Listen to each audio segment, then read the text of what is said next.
na without naming names this time, kasi nabanggit mo na naman si Yusek Ari Perez, ano po, meron pang ibang kasama sa team ni Secretary Dizon na meron ding connect sa mga contractors. Actually, Sir Alvin, sinabi ko sa aking press briefing na alam naman natin lahat na dito sa Pilipinas, people know everyone, 'di ba? Kahit si Secretary Dizon, inamin yan, natural naman na sabihin na maraming kilalang contractor ang bawat isa sa kanila. Sabi niya, kahit siya, dati siyang BCDA, marami siyang mga kilalang contractor din. At yung hiniling ko sa kanya ay i-disclose natin tulad ng statement of assets and liabilities. 'Di ba po? Ngayon, may policy na ang ating gobyerno na ideklara ang assets ng mga opisyal at ilabas ito sa publiko.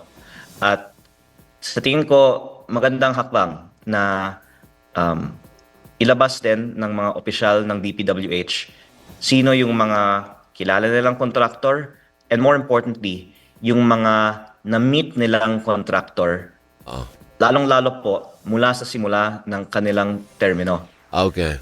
Sige. Para makita natin kung sila ay nanalo ng mga bidding. Hindi natin naman maitukoy kung nagkaroon ng transaksyon sila sa mga contractor.